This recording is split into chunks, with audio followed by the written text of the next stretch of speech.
Buongiorno. Bom dia. Então, podemos começar? Estamos prontos para essa bela jornada?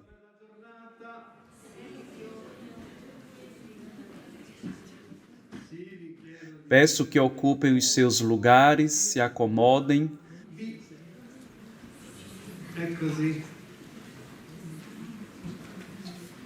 Perché c'è tanto Pois temos muita coisa para fazer, não é?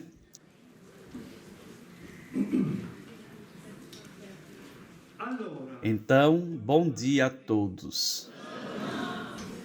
per me è una Para mim é uma grande alegria e um grande prazer dar as boas-vindas a vocês que estão reunidos aqui no auditório Divino Mestre, na casa das pias discípulas do Divino Mestre. Essa é a 5ª vez que nos encontramos para o simpósio da família Paulina, e assim lhes dou calorosas boas-vindas. Mas saudamos também todos os que participam desse evento na modalidade online, pois não estaremos somente nós aqui reunidos. Depois, uma saudação especial aos nossos superiores gerais, que estão aqui representados pela Superiora Geral das Pias Discípulas, Irmã Bernardita, que nos cumprimentará daqui a pouquinho. Boas-vindas e saudações também aos nossos caros conferencistas, Irmã Helena Bosetti e Padre Gerardo Curto. Já vos agradeço por ter aceitado o convite para essa jornada e para compartilhar conteúdos importantes e interessantes, seguramente. Iniciemos o nosso encontro com uma oração a Maria, Rainha dos Apóstolos. Unamo-nos em torno dela, como um tempo faziam os apóstolos e discípulos de Jesus no cenáculo. Peçamos a sua intercessão. Jesus misericordioso, eu vos agradeço porque nos destes Maria por mãe. Também vos agradeço, ó Maria, porque destes à humanidade o Mestre Divino Jesus, caminho, verdade e vida, e porque no Calvário nos acolhestes como filhos e filhas. A vossa missão está unida à de Jesus. Ele veio procurar o que estava perdido. Por isso eu, oprimido pelos meus pecados, ofensas e negligências, em vós me refugio, ó Mãe, minha excelsa esperança. Vossos olhos misericordiosos volvei para mim, e vossos cuidados maternais se voltem para este vosso filho enfermo. Tudo espero de vós, perdão, conversão, santidade. Formai uma nova categoria entre os vossos filhos, aquela dos mais infelizes. Neles foi grande o pecado, mas a graça foi bem maior. Serão os filhos que mais vos comoverão. Acolhei-me entre eles. Fazei o grande milagre, transformando um pecador em grande apóstolo. Esse prodígio trará glória para vosso Filho Jesus e para vós, mãe dele e minha. Tudo espero do vosso coração, ó Mãe, Mestra e Rainha dos Apóstolos. Amém. Agora, quero dar a palavra à Irmã Bernardita, a dona da casa, e também representante dos superiores gerais da família Paulina, que nos saúda.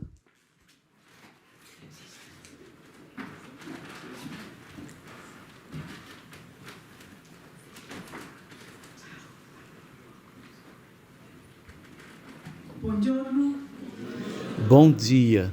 È É realmente um prazer muito grande estar aqui com vocês e como membro da família Paulina, que estou começando unicamente por graça de Deus, junto às minhas co-irmãs conselheiras, esse serviço à congregação, à família Paulina e à Igreja. Obrigado. Estou contente em dar as boas-vindas a vocês nesse auditório Jesus Mestre. A cada um de vocês, caríssimos irmãos e irmãs da família Paulina. Saúdo vocês aqui presentes e aqueles que, através dos meios de comunicação, participam do simpósio organizado anualmente pela Comissão de Espiritualidade da família Paulina. O tema a ser aprofundado é Família se torna, juntos para comunicar o Evangelho. Podemos trazer à memória uma expressão do Papa Francisco, o maravilhoso poliedro, que penso que representa harmoniosamente a família paulina na Igreja e no mundo, já que essa se exprime em diversas vocações, leigos, sacerdotes, consagrados em um único chamado à santidade no seguimento de Cristo, Mestre e Pastor.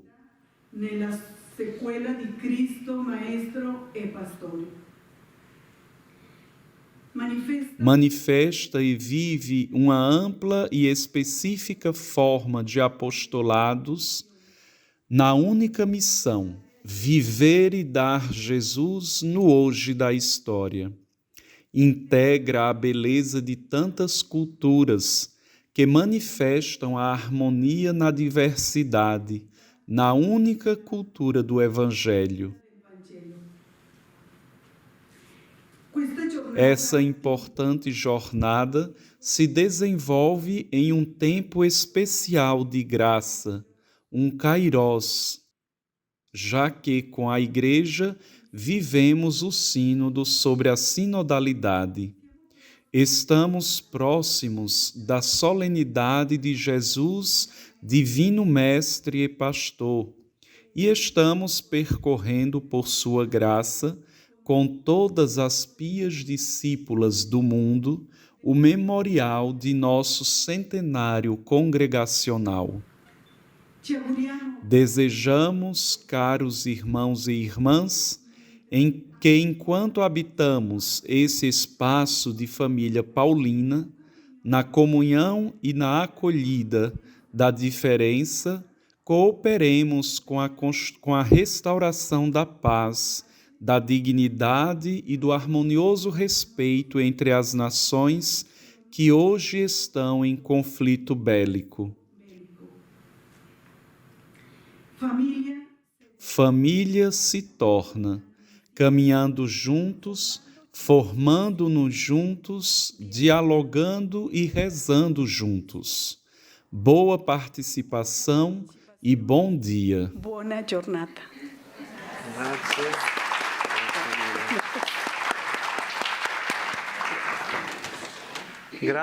Muito obrigado. Sentimos-nos em casa. Obrigado por essa oportunidade de nos encontrarmos aqui. Esse ano continuamos com o tema da sinodalidade, mas queremos aprofundar esse assunto em relação à família paulina, sobretudo. O contexto eclesial de nosso simpósio é muito claro, já mencionado pela irmã Bernardita, o Sínodo dos Bispos sobre o tema da sinodalidade que está se concluindo na Igreja, e é como se fizéssemos parte desse grande evento, porque queremos sempre sentir cum eclésia e continuar a caminhar com a Igreja. E junto ao cronograma e um caderninho ofertado pelas apostolinas, a quem agradecemos, cada um de nós recebeu um extrato das nossas normativas, um livrinho no qual inserimos as normas para a colaboração na família paulina. Esses pontos que se encontram aqui nos recordam que a colaboração, sobretudo aquela apostólica, foi desejada pelo nosso fundador e escrita em nossos carismas. Não é somente uma livre possibilidade, mas um dever nosso. E este é um pequeno sinal disso que todos, em nossas normativas, temos escrito: a colaboração com a família paulina. Estamos, portanto, em um bom ponto nessa estrada de reavivar ainda mais essa colaboração, em modo sinodal, certo, e sempre juntos como família. E a experiência da sinodalidade que vos oferecemos hoje é fruto do caminho e do trabalho da comissão preparatória. Trabalhando na preparação do simpósio, praticamos já a sinodalidade da família paulina, visto que este ano a composição da comissão foi ampliada com representantes de todas as instituições paulinas.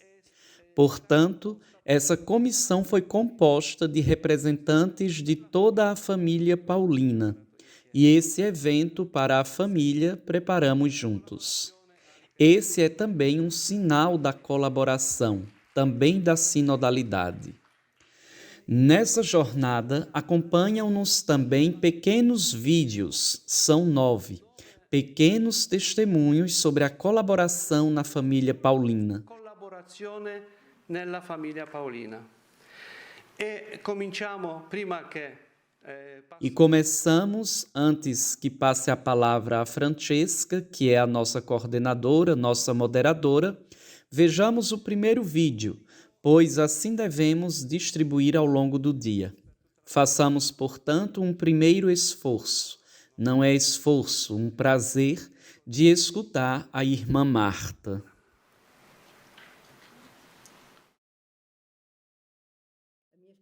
A minha experiência de família paulina remonta à primeira formação, quando com os paulinos, postulantes e noviços, estudamos juntos o Abundantes Divitiae. Gravamos um disco de 45 giros pedindo a beatificação do fundador. Fizemos também um pequeno recital sobre o Magnificat para tentar anunciar o Evangelho. Foi muito importante, sobretudo, depois da profissão, quando comecei a participar do DAVP, o Diretório de Animação Vocacional Paulino. Com os participantes de então, elaboramos o folheto 10 Vozes para Anunciar Cristo. E temos também a experiência com os governos gerais, quando aprofundávamos temas comuns e existia também o desejo de realizar uma obra apostólica juntos, mas ficou somente como um piedoso desejo. A experiência mais forte que estou fazendo justamente como família faz um ano, quando assumi em mãos a coordenação do curso sobre o carisma da família paulina e a experiência de buscar juntos tentar pensar também juntos para melhorar o curso foi e é uma experiência muito enriquecedora para mim.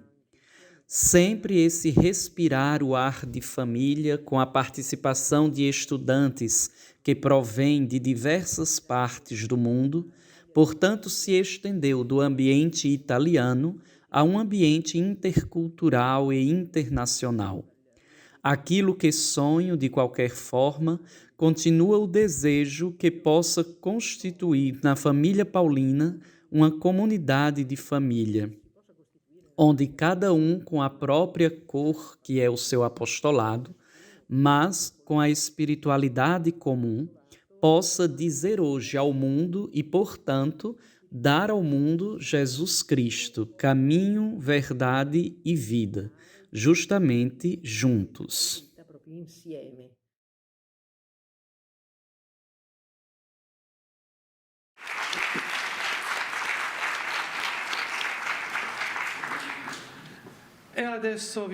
E agora apresento-vos a pessoa importante que já conhecemos, quem participou do simpósio do ano passado, que é a Francesca Baldini, cooperadora paulina, nascida na Emília-Romana, mas romana por adoção. Ocupa-se há muitos anos com comunicação católica. Trabalhou em transmissões radiofônicas para a Rádio Vaticana, é uma das fundadoras da web Rádio Pio Roma. Administrou o escritório de Roma do Centro Cultural São Paulo, faz parte da seção italiana da Onlus Religions for Peace, da qual, desde 2020, coordena a rede Mulheres em Diálogo. Apaixonada pela doutrina social da Igreja, foi sempre sensível ao tema do diálogo entre as religiões, paz e o lugar das mulheres na Igreja Católica no processo de paz. É funcionária do Pontifício Instituto Oriental. É também cooperadora paulina, como já dissemos. Caríssima Francesca, ajude-nos a nos tornarmos mais família. Esse é o teu escopo de hoje. Uau, é um belo desafio. Obrigada, Dom Bogos, obrigada sobretudo por ter me convidado também esse ano. Sinto-me honrada, sobretudo porque, como você disse, sou cooperadora paulina e, portanto, me sinto parte da família, uma dos tantos filhos do Padre Alberione. Como já foi dito, esse não é um simples simpósio, mas eu penso que seja uma jornada de estudos, de encontro, de oração, de reflexão, um momento ao qual convido todos a participar com um espírito de escuta, de encontro, de confronto, mas, sobretudo, tendo aberto o coração à escuta da espiritualidade. É justamente seguindo os passos do sínodo que está concluindo essa parte do encontro sinodal aqui em Roma, um sínodo que é verdadeiramente um caminho que depois prosseguirá. Portanto, também nós nos coloquemos a caminho e à escuta. Exatamente por isso, eu agora peço a vocês para fazer 1 minuto de silêncio. Cada um de vocês, visto que estamos iniciando essa jornada rica de experiência e de escuta. Já vimos um primeiro vídeo, já rezamos juntos, então façamos esse momento de escuta, procurando fazer ressoar dentro de nós a consciência e a exigência que cada um de nós traz dentro de si em relação ao tema que abordaremos hoje, que recordamos, família se torna. Juntos para comunicar o Evangelho. 1 minuto.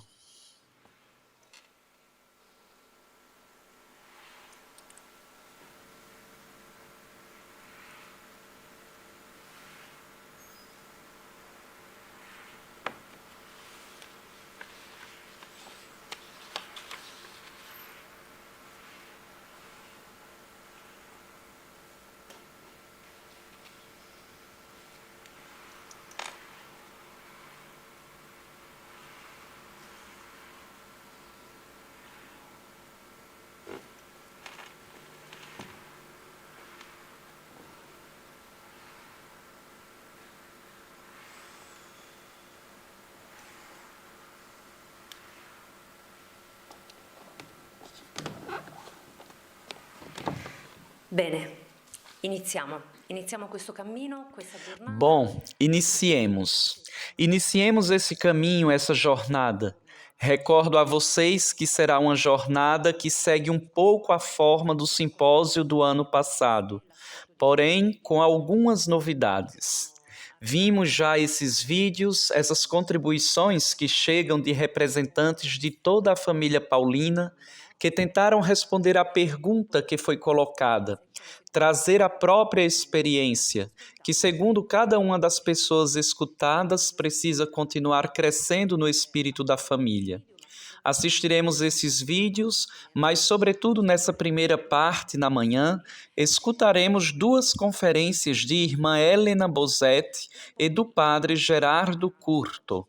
Depois do almoço, nos dividiremos em grupos e também ali haverá moderadores, como no ano passado, e se tentará responder a 3 perguntas. como o tempo não é muito, não temos muitíssimo tempo para responder a essas perguntas, mas procurem responder ao menos 2 dessas 3 que agora recordo rapidamente. Primeiro, como igreja, quais aspectos do Evangelho descuidamos e consideramos importante dar visibilidade na comunidade na qual atuamos? Segunda, quais redes e linguagens nós, como família paulina, sentimos a urgência de jogar no mar aberto da história e da cultura? E terceiro, família se torna. Quais processos impulsionar e ou iniciar para uma maior colaboração e integração? É isso. Essas são as 3 perguntas que lhes serão apresentadas e em vossos grupos, justamente vocês refletirão sobre elas. Mas agora começamos a escuta das 2 conferências programadas para essa manhã. E comecemos com a irmã Helena Bozetti, a quem chamo aqui para perto de mim. Eu a apresento rapidamente, todos já a conhecemos, mas a reapresentemos. Irmã de Jesus Bom Pastor, pastorinha da família paulina, formou-se na Pontifícia Universidade Gregoriana, onde fez graduação em filosofia, mestrado e doutorado em teologia. Esteve por diversos períodos de estudo e pesquisa em Jerusalém, no Estúdio Bíblico Franciscano e na École Biblique. Tendo sido já professora de teologia e exegese do Novo Testamento na Pontifícia Universidade Gregoriana e também em outras universidades romanas, dedica-se atualmente ao ministério da palavra e à formação bíblica na Itália e no exterior, pelo mundo. Entre tantas publicações, quero recordar a outra metade da Igreja, pela reciprocidade mulher-homem na pastoral, que me parece um belíssimo texto. Obrigada pelo convite e pela participação neste simpósio com um título realmente provocante, Família se torna. Como? Também assim, encontrando-nos, escutando-nos, rezando juntos e deixando-nos guiar pelo Espírito no projetar o futuro, desenvolvendo aquilo que recebemos como dom, isto é, a paixão pelo Evangelho. Nascemos de fato com a paixão pelo Evangelho no coração, diria nas vísceras. Sim, nas vísceras. Porque São Paulo, que é o verdadeiro fundador da família paulina, como o padre Alberione amava recordar, é o apóstolo que se fez tudo para todos, para anunciar o Evangelho. Ai de mim se não evangelizo, ai de mim se não prego o Evangelho. E essa paixão pelo Evangelho não foi talvez a grande paixão do padre Alberione? Levar o Evangelho, a bela notícia, a todos, com todos os meios que o processo tecnológico põe à disposição. Esta paixão, eu diria, é expressa de modo belo na imagem oficial da beatificação do padre Alberione. O que vemos naquela imagem? Vemos retratada uma antena de satélite que irradia como uma auréola dinâmica, uma auréola que abraça o mundo, sobre a qual corre a palavra evangelho, 3 vezes em latim, para falar da universalidade. Evangelium, Evangelium, Evangelium. Evangelho, a bela notícia do amor de Deus que amou tanto o mundo. Evangelho hoje para o mundo de hoje, de amanhã, porque o hoje já é amanhã. Porque o tempo corre veloz na sociedade da aceleração na qual vivemos. E então avança para águas mais profundas, família paulina, e joguem à rede todos vocês, institutos e congregações que pertencem a esta admirável família, homens e mulheres, jovens e anciãos, ou melhor, verdadeiros jovens de outro modo, de modo diverso. Joguemos juntos as redes para que o carisma que o Espírito suscitou na Igreja, através do beato Tiago Alberione, possa produzir o fruto que Deus espera.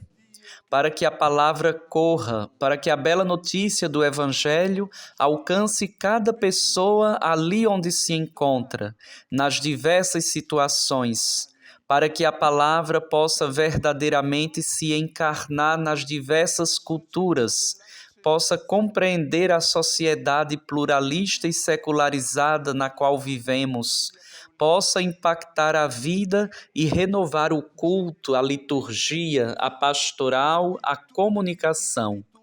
Portanto, avança para a água mais profunda, família paulina, e todos juntos joguemos as redes no mar vasto do mundo, no mar imenso da humanidade.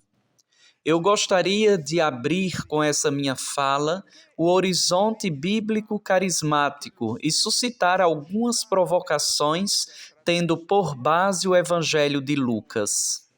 Por que Lucas? Porque Lucas, companheiro de Paulo na sua missão aos gentios e particularmente atento à ação do Espírito, delineia um progressivo e envolvente percurso sinodal, no qual podemos ver que Jesus começa sozinho, como evangelizador consagrado pelo Espírito. Lucas o insere na sinagoga de Nazaré durante o culto do sábado, onde o mestre, fazendo suas as palavras de Isaías, declara o seu programa, ou melhor, as linhas programáticas de sua missão: evangelizar os pobres, levar alegria, cura, liberdade. Vejam Lucas 4:19. Atenção, não existem ainda discípulos ao seu lado. É muito diferente Marcos, por exemplo. Marcos parece não conceber um Jesus sem discípulos, porque a primeira coisa que o Jesus de Marcos faz, anuncia que o tempo se cumpriu, que o reino de Deus é vizinho, e imediatamente, sem nenhuma intenção de continuidade, passa ao longo do mar da Galileia, vê Simão, vê André: venham após mim e eu vos farei pescador de homens. E com os 4 primeiros, como uma pequena escolta de honra, entra em Cafarnaum, fato do qual o evangelista, como que em câmera lenta, nos apresenta o primeiro dia. Não é assim Lucas. O Jesus de Lucas começa sozinho. E exatamente em Nazaré, antes de chamar os discípulos, qual é o programa?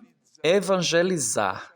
O Espírito de Deus está sobre mim, mandou-me para evangelizar os pobres. Deixando Nazaré, Jesus, o Jesus de Lucas, desce até Cafarnaum, que se situa na margem norte-ocidental do Lago da Galileia. Era uma cidade bastante movimentada, porque por ela passa a Via Maris, isto é, a grande estrada imperial que conduzia a Damasco.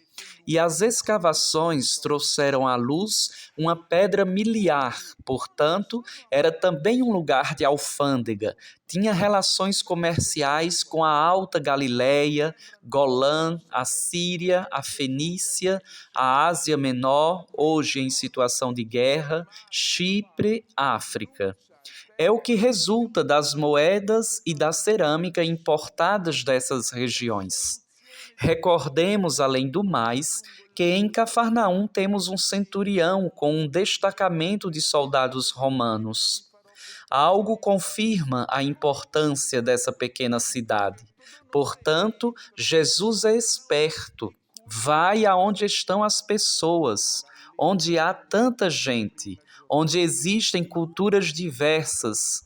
Vai aonde a vida ferve, onde se encontram homens e mulheres de várias culturas. E em Cafarnaum, notem também esse detalhe, Jesus é hóspede de Simão e cura a sua sogra, antes ainda de chamá-lo a se tornar pescador de homens. Não é assim em Marcos. Marcos primeiro o chama, depois entra em sua casa, primeiro na sinagoga, depois em casa, e cura a sogra.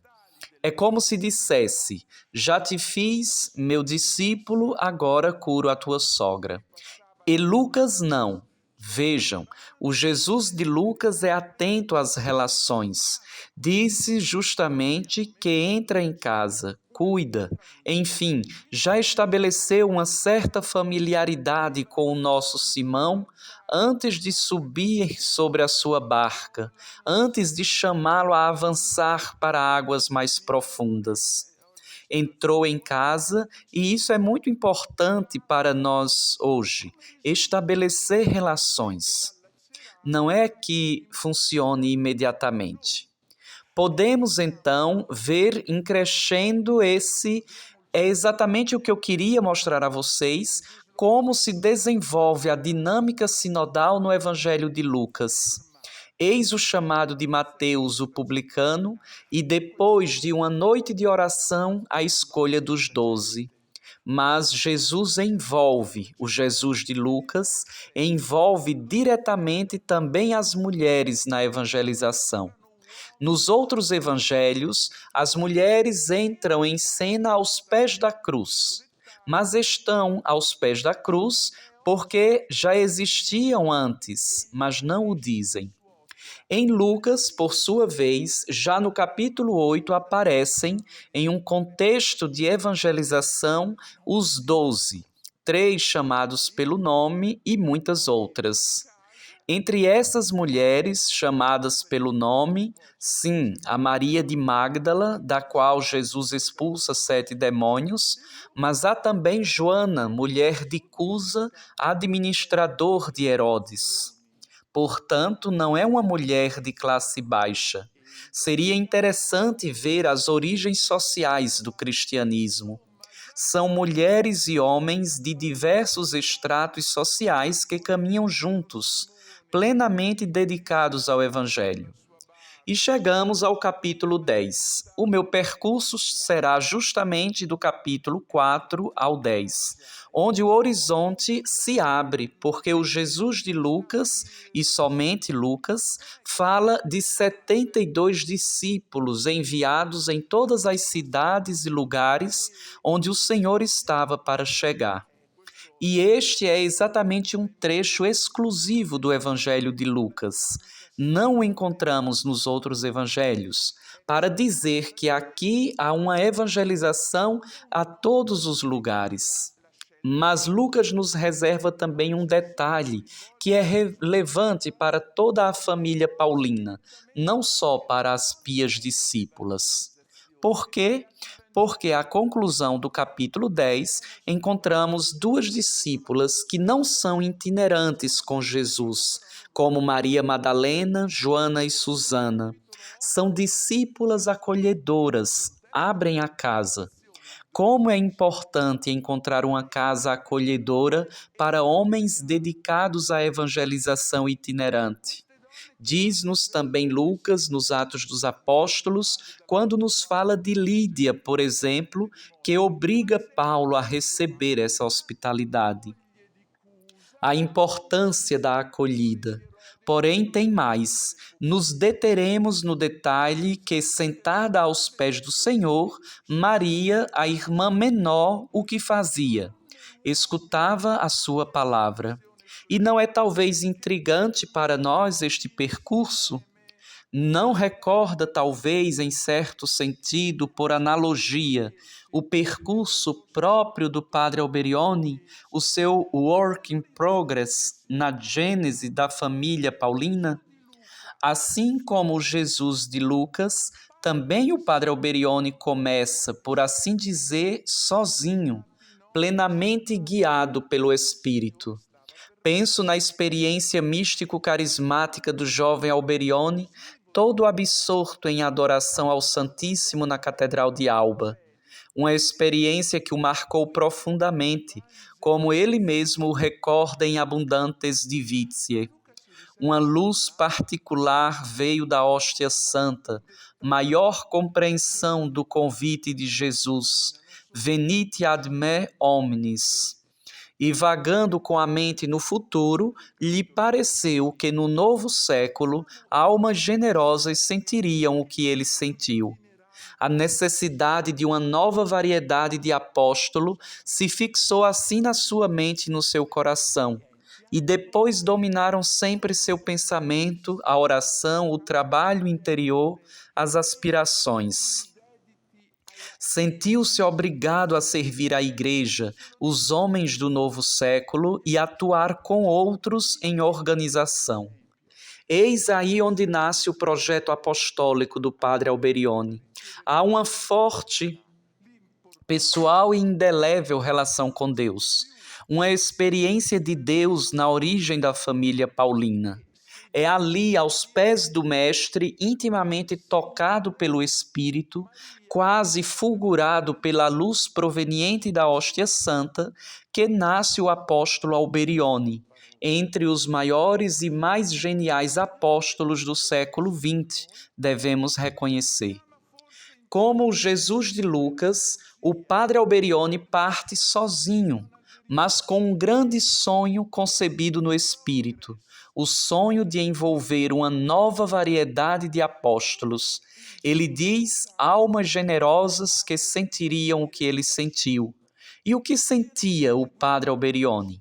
Sentia a paixão pelo Evangelho, a paixão pela palavra de Deus que deveria permear toda a vida e toda a cultura, contribuindo para a profunda renovação da Igreja e da sociedade. Daqui o slogan: façam a todos a caridade da verdade, onde a verdade, nós sabemos, não é alguma coisa, mas alguém, Jesus Cristo. Mas tornemos ao Evangelho de Lucas. Gostaria de lançar um raio de luz sobre o percurso que mencionei há pouco, observando justamente como Jesus envolve homens e mulheres na sua missão. E quais características estão presentes nessa dinâmica sinodal de Lucas? Então, como primeira coisa, gostaria de lançar um raio de luz sobre a barca de Pedro. E anuncio-lhes as 5 passagens, as 5 articulações desse lançar a luz, porque o título da minha conferência é exatamente a barca de Pedro, não? A minha conferência tem como título Avança para as águas mais profundas e joguem as redes. A dinâmica sinodal do Evangelho de Lucas e a família paulina. Então, estou agora exatamente entrando, jogando um raio de luz sobre a barca de Pedro. E direi a vocês como. Primeiro, as perfumadas palavras do Evangelho. Jesus não começa sobre a barca. Jesus está em pé às margens do lago e há ali tanta gente, veremos. Segundo, Jesus sobe na barca de Pedro quando Pedro e seus companheiros descem. E aqui existe uma belíssima passagem do Papa Francisco aos sacerdotes, bispos, mas também diáconos e religiosos, na homilia que fez no mosteiro de São Jerônimo, em Lisboa. Mas isso eu deixo ao nosso caríssimo Padre Gerardo, senão roubo demais dele. Deixo para ti essa parte do descer. Eu aprofundarei o que significa subir sobre a barca de Pedro, porque veremos que muda o jeito de ensinar. Uma coisa é estar de pé às margens do lago, outra coisa quando sobe, se senta. Ponto 3. Duc in altum. Avança para águas mais profundas e juntos joguem as redes. Ponto 4. Mestre. Vocês sabem qual a primeiríssima palavra da boca de Pedro? Mestre. Podemos dizê-lo, pois estamos na novena. Ponto 5. Quais redes? Eu gostaria de manifestar essa imagem das redes com a simbologia das linguagens. Quais as redes, quais as linguagens que hoje somos chamados a jogar no profundo dessa sociedade líquida? Não por acaso estamos sobre o lago, sociedade líquida. Avancem literalmente para onde é mais profundo. Joguem as redes no profundo. Quais linguagens? E depois, se eu conseguir, espero conseguir, ao menos um flash, um rápido focus sobre os 12, os discípulos itinerantes, para concluir: de uma só coisa há necessidade, de uma só coisa não se pode menosprezar. Comecemos então. E depois, se eu conseguir, espero conseguir, ao menos um flash, um rápido focus sobre os 72, os discípulos itinerantes, para concluir: de uma coisa só a necessidade, de uma só coisa não se pode fazer menos. Comecemos então. Primeiro, um raio de luz sobre a barca de Pedro, e estamos no início do capítulo 5, às margens do lago da Galileia. A cena merece ser aprofundada nos detalhes, quase em câmera lenta. Há tantas pessoas, uma grande multidão acorreu para escutar Jesus. Hoje diríamos que a sua fama viralizou em pouco tempo, porque as pessoas vinham de todo lugar, se comprimiam, diz o evangelista, para escutar a palavra de Deus. Ton logon tu teu. E por quê? Mas Jesus compreende o desejo, a fome profunda das pessoas e alimenta essa fome com as perfumosas palavras do Evangelho. Tomo essa palavra emprestada de São Francisco de Assis. Me parece belíssima, as perfumosas palavras do Evangelho. Que contraste, porém, com a nossa atual situação. As nossas igrejas estão cada vez mais vazias. Mas notemos que aqui Jesus não está na sinagoga, não está nem mesmo na casa de Pedro. Está ao ar livre, às margens do lago. Jesus vai em meio às pessoas, fala a sua linguagem. Não tem serventia reclamações, não tem serventia lamentos, não tem serventia as estéreis jeremiadas, diria o padre Alberione. Se as pessoas não vêm mais à igreja, vai tu onde estão as pessoas. E hoje, os meios para chegar onde as pessoas se encontram são realmente muitos, da internet às redes sociais. Agora demos mais um pequeno passo. Sobre a barca de Pedro. Jesus se dispõe para que todos possam vê-lo e escutá-lo. Se continua de pé à margem do lago, como podem vê-lo aqueles que estão no fundo, imprensados lá atrás? Jesus reflete rápido, olha em torno, vê 2 barcas vazias atracadas na margem. Os pescadores tinham descido e imaginemos como estavam desanimados. O evangelista nos diz que eles estavam lavando as redes depois de uma noite muito cansativa, desapontados por não terem pescado nada. E o Papa Francisco se serve disso, mas deixo para o padre Gerardo. Decide subir sobre uma barca. É belo que tenha 2, porque pode escolher. São 2 e ele decide subir em uma sem pedir permissão. Também isso nos fala da iniciativa de Jesus. E escolhe entrar naquela de Simão. Para vocês, como Simão terá reagido? Estava empenhado em limpar e organizar as redes, mas eu imagino que quando alguém lhe disse: "Olha, o mestre subiu na tua barca", deve ter tirado imediatamente o olhar das redes que estava organizando para olhar com prazer o mestre que subia sobre a sua barca. Foi suficiente um olhar para que tivesse início a cumplicidade.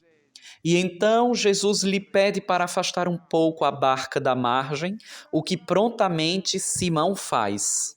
Assim, da barca de Simão, Jesus pode falar de outro modo. Vejam a linguagem.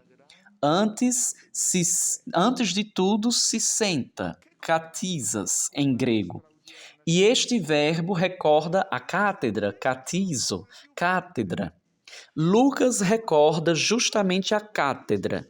De fato, o sentar-se de Jesus exprime o seu ensinamento habilitado, imprime ao seu ensinamento um caráter de formal docência. Sentou-se e ensinava da barca às multidões.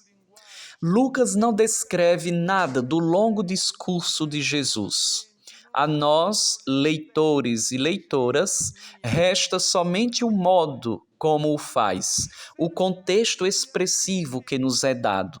A barca, o mar, a água, o esforço de Pedro para afastar a barca da margem, para que se obtivesse uma acústica melhor. E se vislumbra, porém, claramente a mensagem simbólica. Quando Lucas escreve o Evangelho, a barca de Pedro já é figura da igreja, da qual o mestre continua a ensinar. E olhando o padre Alberione, nós sabemos o quanto é caro para ele esse aspecto. Dizem Abundantes Divitiae, não são necessárias outras provas para demonstrar que o Papa é o grande farol aceso por Jesus para a humanidade por todos os séculos. Demos um terceiro passo, Duc in altum, ponto decisivo. Tendo terminado de falar, Jesus disse a Simão: avança para águas mais profundas, tu, o guia, e lancem as redes, vocês, juntos, para a pesca. Simão recebe de Jesus a missão de guiar o barco para o profundo. Duc in altum, traduz a Vulgata, mas poderia também se traduzir como conduz para fora, onde é mais profundo. A guia é confiada a Pedro, mas o lançar as redes é obra sinodal. Joguem, em grego, kalassate, as suas redes para a pesca. Não somente Simão, mas também os outros recebem a missão de pescar. A missão concerne a todos, e sobre isso teremos como insistir, porque é justamente o aspecto que mais nos toca. O agir sinodal juntos para lançar as redes, ou melhor, atirar as redes no profundo. Mas sigamos o texto de Lucas, observando como Pedro responde: Mestre, em atenção à tua palavra. Vejam esse detalhe ao qual eu acenava. A primeiríssima palavra de Simão Pedro no Evangelho de Lucas é exatamente mestre. Um detalhe significativo para nós, família paulina, porque sabemos como é caro e importante esse título para o padre Alberione e a nossa espiritualidade. Jesus é o mestre, e ao mestre Pedro fala abertamente. Não lhe esconde o seu assombro, mas que sentido tem lançar as redes durante o dia? Não é à noite que se pesca? Talvez esteja um pouco ressentido, porque é um pescador profissional. Será ridicularizado por seus sócios pescadores. Esforçaram-se em vão toda a noite, redes vazias, desapontados, nada de peixes. Por que tentar novamente? Não é difícil ver a nós nas objeções de Pedro, evidenciava o Papa Francisco em Lisboa. Uma citação. Às vezes, diz o Papa Francisco, em nosso caminho eclesial pode-se experimentar um semelhante cansaço. Alguém dizia, tenho medo do cansaço dos bons. Um cansaço, quando nos parece ter em mãos somente redes vazias, é um sentimento bastante disseminado em países de antiga tradição cristã, atravessados por muitas mudanças sociais e culturais, sempre mais marcados pelo secularismo, pela indiferença em relação a Deus, por um crescente abandono da prática da fé. Mas quando nos sentimos desencorajados, e cada um de vocês pense em que momento se encontrou desencorajado, qual é o risco? É aquele de descer da barca, ficando preso nas redes do conformismo e do pessimismo. Fim da citação. Simão Pedro, porém, dá total crédito a Jesus. Mestre, trabalhamos toda a noite e não conseguimos pescar nada, mas em atenção à tua palavra lançarei as redes. Pedro aceita entrar na paradoxal lógica de Deus. Aceita confiar plenamente em Jesus. Em atenção às palavras do Mestre, lançará as redes e fará a experiência de quê? Fará a experiência que a pesca frutuosa não está ligada às condições humanamente favoráveis e nem mesmo às nossas capacidades. Está ligada, em vez disso, à fé. É fruto de obediência à palavra. Bom, não foi assim também para o padre Alberione? Não foi talvez a fé, a plena e incondicional confiança no Mestre que lhe fez lançar as redes em tempos decisivamente desfavoráveis, humanamente falando? 1914, início da Primeira Guerra Mundial. Aquela fé que tem a coragem de estabelecer aliança, de confiar totalmente, de entrar em íntima cumplicidade com o Mestre, como acontece na oração do pacto ou segredo de êxito, que Padre Alberione, no Abundantes Divitiae, chama a oração da fé. E então, a nossa insuficiência, ou melhor, a consciência da nossa insuficiência pessoal e comunitária, em vez de nos assustar, deveria incentivar a confiança e fazer-nos mergulhar, eu diria, com entusiasmo naquele que tudo pode. Outra citação do Papa Francisco em Lisboa. Lançar novamente as redes e abraçar o mundo com a esperança do Evangelho. A isso somos chamados. Não é tempo de pararmos, não é tempo de rendermos-nos, não é tempo de atracar a barca à margem ou de olhar para trás. Não devemos fugir desse tempo porque nos assusta e nos refugiarmos em formas e estilos do passado. Não, esse é o tempo de graça que o Senhor nos dá. Que o Senhor nos dá para nos aventurarmos no mar da evangelização e da missão. Fim de citação e vamos em frente. Ponto 5. Quais redes? Quais linguagens? Acho sugestiva a interpretação que Santo Ambrósio, grande padre da Igreja, bispo de Milão, oferece acerca das redes dos apóstolos. Santo Ambrósio diz que as redes que os apóstolos jogam no mar são o anúncio formado pelo emaranhado de palavras, alargamento de discurso, profundidade de respostas que prendem na sua rede e não perdem aqueles que são capturados.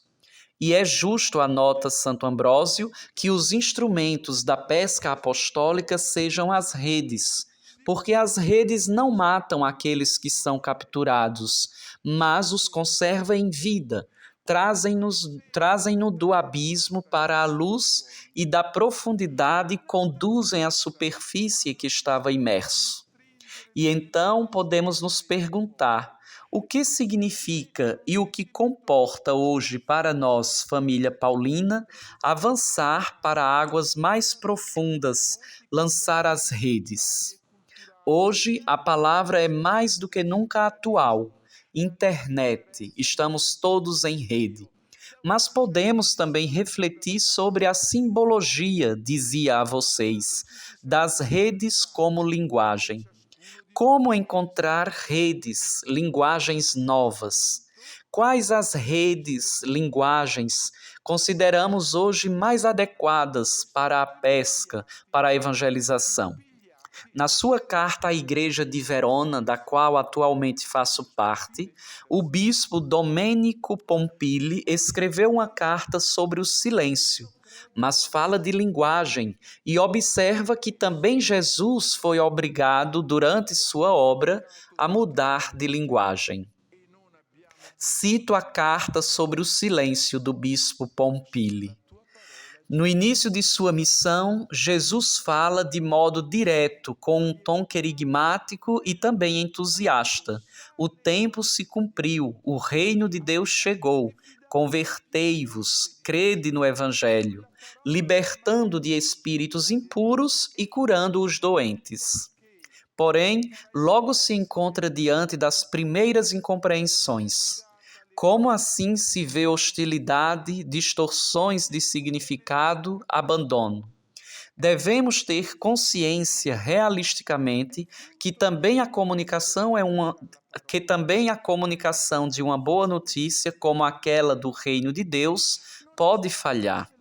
Tenhamos consciência, observa Pompili, sem que isso gere frustração e depressão. Aprendamos do Mestre. Para ele, o obstáculo se transforma no lugar de onde se dá um salto, e a frustração se torna fonte de criatividade. Jesus entende que deve passar da linguagem querigmática dos primeiros momentos para aquela parabólica que, mais provocadora, obriga o interlocutor a sentir-se envolvido e a tomar uma posição.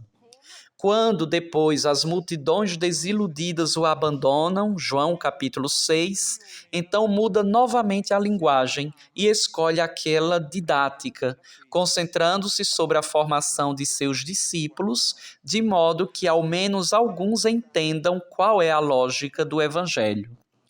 Quando nem mesmo essa funciona, lhe restará somente a linguagem do testemunho até a cruz, como o seu modo de viver, também o seu modo de morrer diz qual é o Evangelho de Deus. Fim da citação da carta de Pompilo. Eu acho essas indicações muito preciosas também para nós, família paulina. A linguagem dos jovens não é certamente aquela dos idosos, mas existe uma língua que todos podemos falar, uma linguagem que não precisa de palavras, porque é a própria vida que fala, uma vida que irradia beleza, irradia o Evangelho vivido, irradia amor. Todavia me pergunto, nós hoje podemos nos descuidar da linguagem querigmática? Eu diria absolutamente que não. Não podemos deixá-la somente para o movimento neocatecumenal, que sabemos que do querigma fazem realmente o anúncio. Ou deixamos somente para eles? A mim, parece que existe ainda mais necessidade de um primeiro anúncio, ou, se preferirem, um segundo anúncio, mas sempre querigmático, que vá ao coração do Evangelho, despertando as consciências adormecidas, despertando a espera de um além, pois o reino de Deus está próximo. Eu considero que o segundo passo, e aqui o aprofundarei no texto escrito, porque Mateus tem um jogo significativo. Mateus coloca didasque antes do querissen. Porém, atenção, que o segundo passo não pode anular o querigma. A didaquê, a catequese, não pode suplantar o querigma, porque o querigma é como a raiz, como o núcleo. Isso deve ser percebido ainda que se mude a linguagem.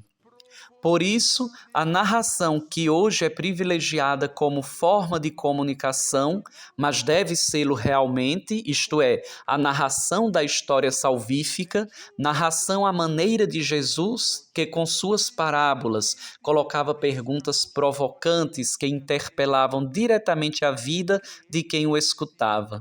O que vocês acham, dizia, se um homem tem 100 ovelhas? Digam-me, era paradoxal aquilo que dizia. O que vocês acham? Aqui eu gostaria de iniciar outro argumento, que talvez o aprofundemos, que é a linguagem mistagógica. Por exemplo, o Jesus do Evangelho de João, tomemos como exemplo João 13, primeiro lava os pés, em silêncio. Quem quebra o silêncio é Pedro. Depois, vocês entendem o que acabo de fazer? Parece com as catequeses mistagógicas dos padres da igreja, que primeiro batizam e depois explicam o que aconteceu. Dirão a situação e os contextos diversos. Claramente, a linguagem testemunhal não deixa escapatória. Vale para todos em todas as idades. Talvez devêssemos prestar mais atenção também à linguagem chamada didática, chama assim o bispo Pompili, ou melhor, aquela linguagem que tem como objetivo a formação minuciosa e detalhada, como fez Jesus com o grupo restrito dos apóstolos, discípulos e discípulas. Deixo essas provocações para os trabalhos sinodais. Lanço rapidamente o foco a essa altura sobre os 12 e os discípulos itinerantes. Encontramos-nos no capítulo 8 de Lucas. Justamente na abertura, nos 3 versículos, Jesus andava pelas cidades e povoados. Vejam, da água, sociedade líquida, o mar da Galileia, agora estamos em terra firme. Andava pelas cidades e povoados, pregando Kérison e anunciando a boa notícia do reino de Deus. Sozinho, não mais. Estavam com ele 12. Só homens? Não. Já na Galileia estavam com ele mulheres curadas, que tinham, portanto, experimentado a ação salvífica de Jesus, que o seguiam e o serviam. Já disse a vocês, Maria de Magdala, Joana, mulher de Cusa, administrador de Herodes, Susana. Mas acrescenta, e muitas outras. Se diz muitas outras, na cabeça de vocês, pensam em 5? Se fosse assim, teria dito e outras 2. Se diz muitas outras, chegamos ao menos a meio, 12 e 12. Portanto, vejam que existe uma comunidade masculina e uma feminina. Não será talvez sugestiva essa imagem para nós, família paulina? Homens e mulheres em plena sinergia, totalmente dedicados ao Mestre e à sua missão. Padre Alberione envolve imediatamente as mulheres no apostolado, e não de forma esporádica, mas bem organizada e diversificada. Filhas de São Paulo, pias discípulas, pastorinhas, apostolinas, e depois os institutos agregados, pois o mundo é vasto e complexo. Eis então as anunciatinas, os gabrielinos, o Instituto Jesus Sacerdote, Santa Família, os cooperadores paulinos, homens e mulheres. Por obra do Espírito Santo, Padre Alberione gerou verdadeiramente uma grande família. Tornou-se pai e mestre de numerosos filhos e filhas, aos quais soube entusiasmar e envolver na missão. Alimentou-nos com a riqueza da espiritualidade paulina. Agora é a nossa vez. O quanto nós somos família no plano apostólico. Como valorizar mais de forma sinodal as características específicas dos vários componentes da família paulina? O que nos pede hoje essa fidelidade criativa? Família se torna, dissemos, portanto, coragem e paciência. Porém, como podemos nos ajudar a crescer juntos na dinâmica sinodal? E chego à conclusão. Uma coisa somente é necessária. Estamos no capítulo 10 de Lucas. Vejam que o início do capítulo 10 se abre com o envio dos 72. Portanto, missão completa. Aqui vemos claramente que Lucas é discípulo de Paulo. Somente em Lucas há esse envio dos 72, depois do envio dos 12. E esse envio se reveste de uma dimensão universal, seja pelo número simbólico dos enviados, 72 significa todas as línguas e nações, seja pelo horizonte que se amplia, porque são enviados a todas as cidades e povoados.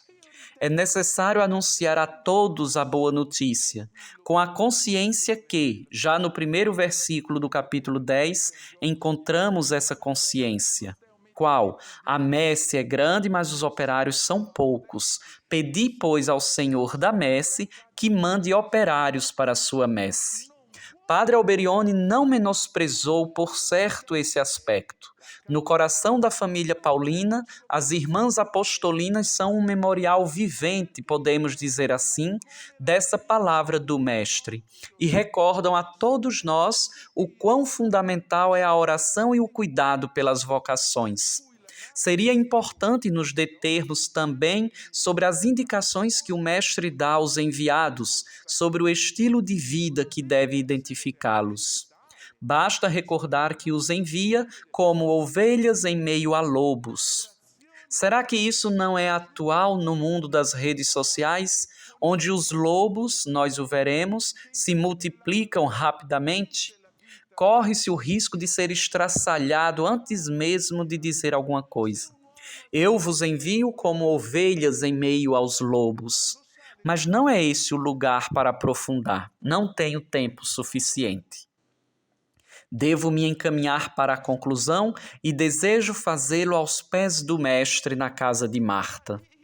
A perícope de Lucas 10, 38 a 42 interpela não somente as pias discípulas, e aqui é a casa Betânia, mas a toda a nossa amada família paulina. Qual acolhida e qual diaconia estão em questão? Qual é a única coisa necessária, a melhor parte, como diz Lucas, que Maria escolheu, ou melhor, a coisa absolutamente necessária que Jesus não lhe tira? Maria aparece como a irmã menor, mas também a mais audaciosa. Está em silêncio, todavia o seu comportamento é muito mais eloquente e transgressivo. Porque não era conveniente para uma mulher sentada aos pés do Mestre, exatamente como um discípulo, Paulo dirá que cresceu aos pés de Gamaliel, sentada aos pés do Senhor, escutava a sua palavra. Mas por que Lucas se exprime assim? Mas vejam que estranho.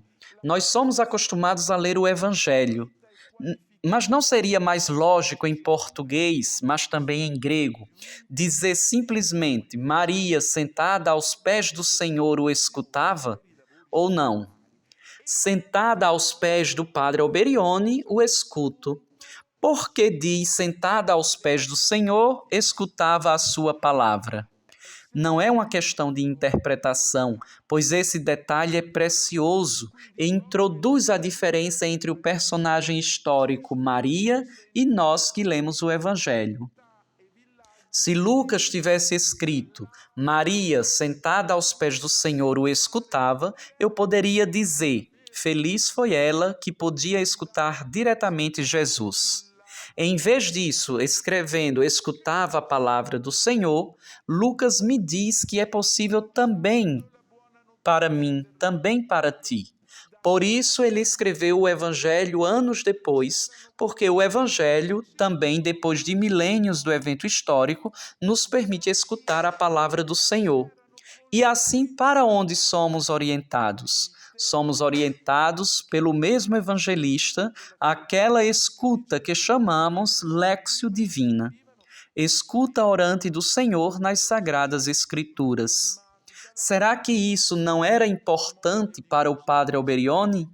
Leiam as Sagradas Escrituras. Toda atividade se torna agitação, inquietação, se não está enraizada na escuta da palavra.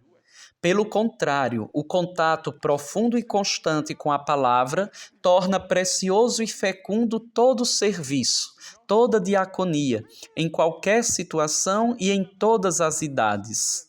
Somos, portanto, convidados a permanecer, a habitar, a fazer da palavra a nossa casa, a viver como habitantes da palavra. Esse é o desafio da mística apostólica, a qual é chamada toda a família paulina. É necessário deixar-nos unificar. Família se torna. O que nos unifica? Deixar-nos unificar pela escuta da palavra. Jesus declara que uma, e nós, é a coisa necessária, escutar a palavra. Essa é a melhor parte que Maria escolheu, totalmente de acordo com aquilo que o Senhor pede ao seu povo. Shema Israel, Escuta, Israel, em Deuteronômio capítulo 6. O aparente fazer nada de Maria, o estar aos pés do Mestre como um discípulo à escuta da sua palavra, coincide com a escolha da melhor parte que não lhe será tirada. E assim, quem realmente escuta a palavra, será que pode tê-la somente para si? Vem à minha mente a Evangelii Nuntiandi de Paulo VI. Uma igreja que verdadeiramente escutou a palavra não pode fazer outra coisa senão anunciá-la. Quem escuta verdadeiramente a palavra não pode fazer menos que gritá-la, ao menos com toda a vida. Estendamos, então, o estar aos pés do Senhor, a escuta de sua palavra para nos abastecermos por completo de energia divina. Portanto, com renovado impulso, lançar juntos as redes do Evangelho. Obrigado. Grazie. Obrigada, irmã Helena, por essa apaixonante imersão na palavra do Evangelho de Lucas e por todas as ideias que nos trouxe, mas sobretudo por você nos recordou que nós devemos partir sempre da palavra, de onde viemos, e é o nosso foco principal como família paulina, mas sobretudo também como cristãos, como batizados. Temos o Evangelho nas vísceras, nascemos com o Evangelho no coração, nas vísceras, e deveríamos tê-lo presente. Exatamente. Devo dizer que gostei muito dessa imagem do Padre Alberione como Maria aos pés do Mestre. Você nos deu verdadeiramente tantas imagens, partindo justamente da palavra. A imagem das redes, a imagem do lago, portanto da liquidez, mas também da solidez da terra, do anúncio da palavra, mas também da linguagem, utilizar diversas linguagens, de conseguirmos também ser bons em mesclar o silêncio com a palavra. Como saber utilizar a linguagem correta. Muitíssimos pontos para nossa reflexão que vocês devem pegar e levar para os grupos sinodais dessa tarde. Porém, se há alguma pergunta, alguma dúvida, alguma ressonância que queiram nos apresentar imediatamente, a irmã Helena está aqui para dialogar com vocês. Portanto, pergunto se há essas primeiras ressonâncias. Temos aqui Padre Bogos, que se colocou à disposição para nos ajudar, e recordo que logo depois haverá um momento de pausa e depois ouviremos a segunda conferência. Porém, avança para as águas mais profundas e lançai as redes. A dinâmica sinodal do Evangelho de Lucas e a família paulina.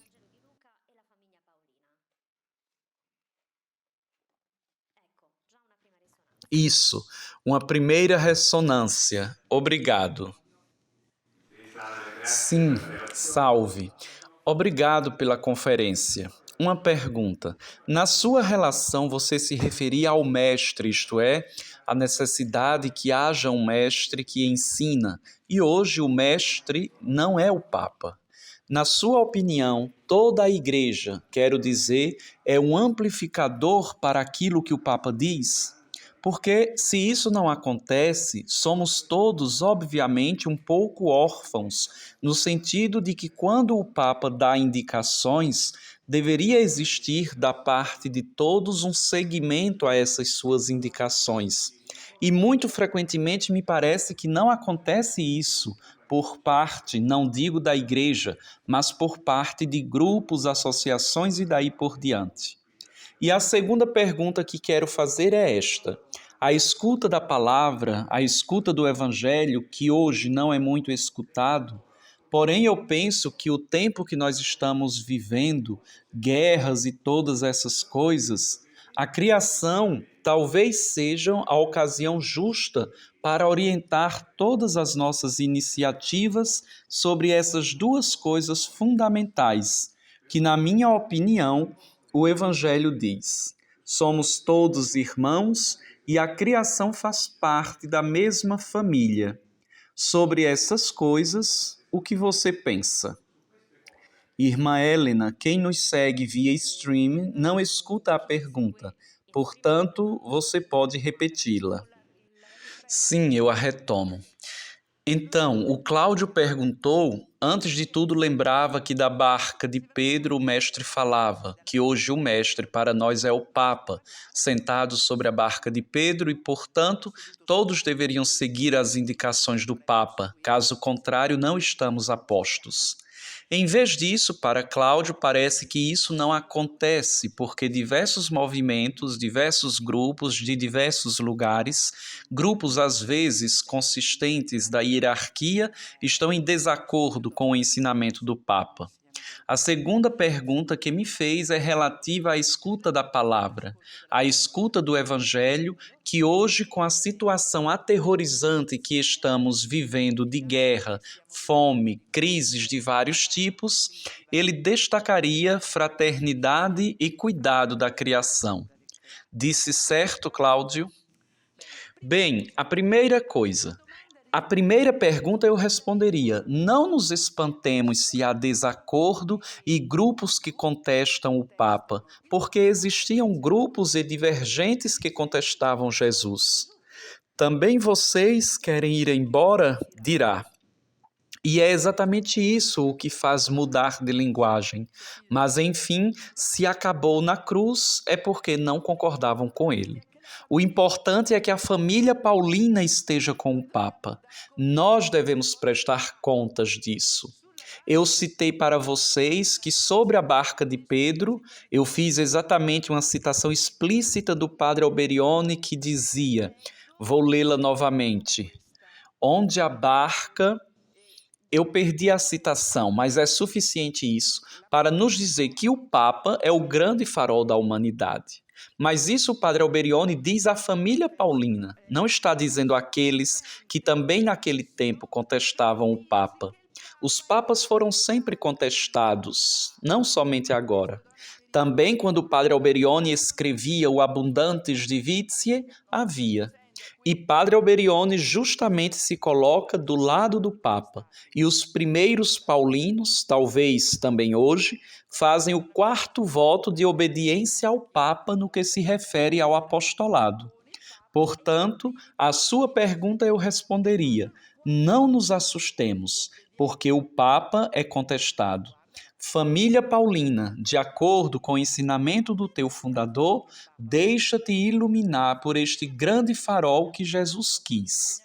É isso, essa distinção e essa ênfase. A família paulina que quiser ser verdadeiramente fiel ao ensinamento do padre Alberione deve estar com o Papa. 4º voto de obediência, e para as pastorinhas é carismático. Nós somos chamadas a colaborar com os pastores da igreja e temos não somente São Paulo como patrono, mas Pedro e Paulo. Mais claro do que isso, portanto, devemos estar com o Papa. A segunda coisa, certo, a fraternidade e o cuidado com a criação fazem parte indubitavelmente de um querigma que devemos anunciar, mas não é tudo, não é tudo. E eu devo fazer entender, no que me diz respeito, e nisso ponho toda a paixão, que Deus amou tanto o mundo que deu o seu Filho unigênito. Este é o querigma. Paulo dirá, e se existe outro evangelho, mas não existe, não devem segui-lo. E o que Paulo anuncia? Aquele Jesus que foi crucificado, Deus o ressuscitou dos mortos. As outras coisas, todos podemos dizer. Anunciamos a fraternidade, anunciamos o cuidado com a criação, mas existem outros que fazem melhor. Os orientais sempre o fizeram, talvez os budistas. Isto é, fazem parte, são instâncias atuais, mas não nos devem fazer perder aquilo do que eu falava. Não podemos delegar o querigma, senão não somos paulinos. O que Paulo anunciava? Quando diz, ai de mim se não evangelizo, se não prego, você acha que ele pensava na criação ou pensava em Jesus Cristo, que morreu e ressuscitou? Quando entra em uma sinagoga, inicia sempre com os judeus, apressa-se em mostrar que a história da salvação anunciada pelos profetas e, sobretudo, a casa de Davi, da qual Jesus descende, penso no discurso feito em Antioquia, Deus a cumpriu. É Jesus o Messias. Quando um judeu afirma que Jesus é Messias, torna-se cristão. Então nós devemos retornar à pregação autêntica. De outro modo, quem pregará o Evangelho? Nós consideramos que muitos jovens hoje conhecem Jesus? Estamos errados. Por isso, quando eu dizia, consideramos que a linguagem querigmática não seja mais importante, na minha opinião é fundamental. Quer o chamemos de primeiro anúncio, quer o chamemos de segundo, deve ter como centro o Evangelho. Devo pregar que Deus amou tanto o mundo que deu o seu Filho e que esse Filho que estava morto, diz o Apocalipse, está vivo, ressuscitou. É o fundamento da nossa esperança. Em suma, gente, precisamos evangelizar. E não se comprometer com outras realidades. Não, as outras realidades também são importantes, mas existe uma hierarquia das coisas. Há espaço porque Jesus, dos 2 mandamentos, fez um só. O seu mandamento é: amai-vos como eu vos amo. É o sinal de reconhecimento, portanto, engloba tudo. E sem pregá-lo, posso identificar-me como cristão pelo amor recíproco. Vejam como é. Porém, este sinal não tira o que eu devo anunciar, o querigma de um Deus que amou tanto o mundo e que deu o seu Filho unigênito. Ci sono altre domande, altri dubbi? Há outras perguntas, outras dúvidas, considerações?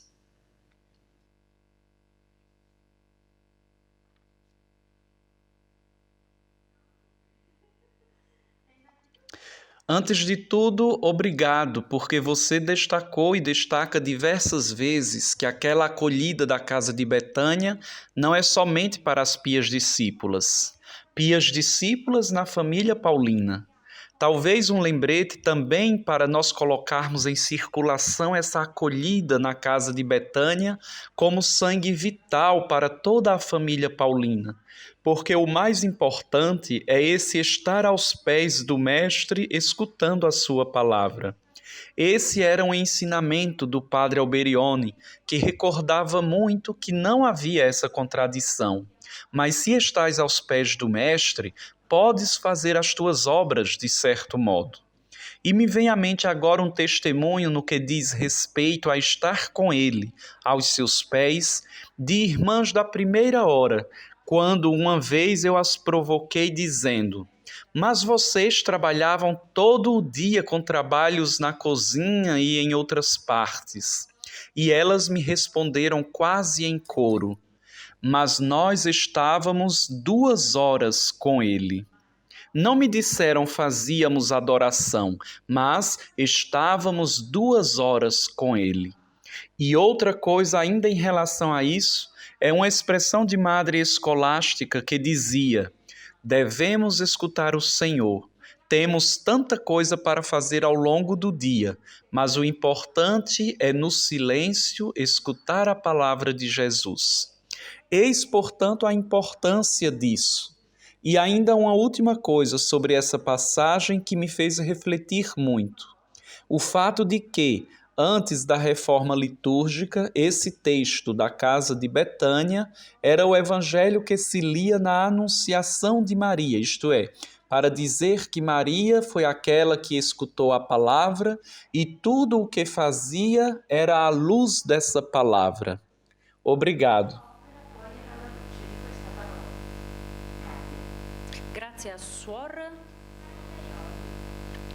Obrigado, irmã Joseph, que confirma a importância da figura de Maria, que é um pouco o âmago das pias discípulas, se entendo corretamente.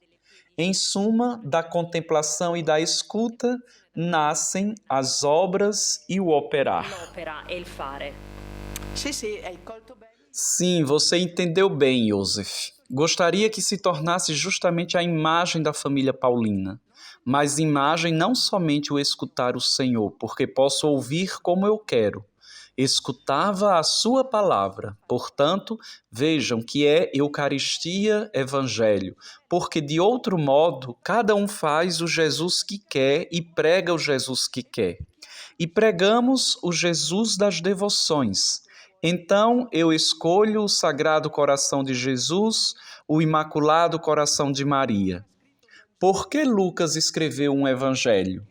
Porque pode me dizer que Maria, aos pés do Senhor, em vez de o escutava, escutava a sua palavra. Mas Lucas escreveu e por que escreveu? Ele o fez exatamente por isso. Senão cada um de nós, a tradição oral teria também se perdido e cada um pode imaginar. E Lucas nos deixou 2 obras, ou melhor, uma obra em 2 volumes, uma obra única, Lucas Atos, não? Porém, torna-se importante, parece-me, um reenvio à Léxio Divina. Então eu digo, quando estamos na adoração, meditamos essa palavra ou seguimos os nossos pensamentos? Temos a paixão pelo Evangelho no coração, nas vísceras, mas deve tornar-se, leiam as Sagradas Escrituras, me diz o padre Alberione. Sou insuficientemente paulina se prego o Evangelho, ou pregá-lo necessito lê-lo, comê-lo. Pega o livro e comê-lo, fazer com que se torne vida da minha vida. Assim posso comunicá-lo que todos o compreendam? Essa é a pergunta. Portanto, coloquemos juntos, por favor, adoração e léxio divina. Senão, não somos paulinos. Todos nascemos da hóstia e todos temos a paixão do Evangelho no coração, porque esse é o nosso Pai. Giustissimo, grazie. Ancora un'ultima domanda. Mais alguma pergunta antes de assistirmos outro pequeno vídeo? Se alguém quer dar alguma contribuição...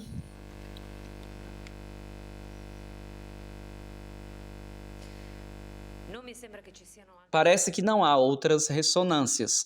Portanto, chamo o Padre Bogos aqui para perto de mim, porque veremos um breve vídeo antes da pausa. E mais uma vez, obrigado à irmã Helena. Obrigado porque nos deu várias ideias, homens e mulheres em sinergia no anúncio a partir da Sagrada Escritura, do Evangelho, de onde viemos. Padre Bogos, agora vejamos um brevíssimo vídeo de testemunho do Padre Ampélio Crema, paulino.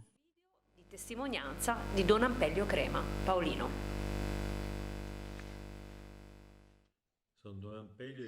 Sou o Padre Ampélio dos Paulinos. A minha experiência como família paulina foi sempre muito rica e interessante. Eu a vivi no contexto da pastoral juvenil vocacional aqui na Itália. Uma experiência que encontrou em um organismo iniciado, acredito que há uns 50 anos, o DAVP, Diretório de Animação Vocacional Paulino, um instrumento propício para pensar a pastoral vocacional. De uma colaboração que nos levou a estarmos juntos, conseguimos, ou ao menos tentamos, fazer um projeto pastoral vocacional como família paulina, ao interno do qual justamente buscava-se apresentar a riqueza de cada vocação. Outra experiência apostólica, ou melhor, sempre no campo da animação, eu a vivi nos territórios do Piemonte, da Lombardia e do Vêneto, onde estive em comunidade. Buscamos sempre manter viva a equipe de animação vocacional e de animação da família paulina do território. O objetivo era aquele de viver os momentos de família juntos, momentos de espiritualidade e de oração. Mas tentamos também algumas vezes alguma jornada do Evangelho, alguma missão popular, experiências próprias de difusão naqueles territórios do nosso carisma. A perspectiva de futuro, eu creio que seja aquela de ter a coragem de viver a mesma experiência de colaboração e de planejamento no campo apostólico, ter um projeto missionário de família paulina no território, na Itália, que congregue os vários carismas com um objetivo compartilhado. Não é fácil, mas acredito que esse seja um percurso necessário para a igreja de hoje e para o testemunho para o mundo dos jovens de uma realidade que caminha a serviço da igreja, que caminha junto e que testemunha a beleza de ser família.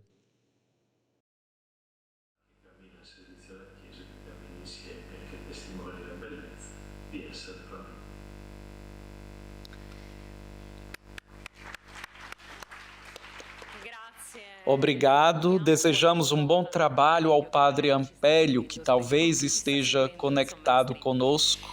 Esperamos que esteja. Muito bem, agora façamos 15 minutos de pausa e depois voltamos para cá.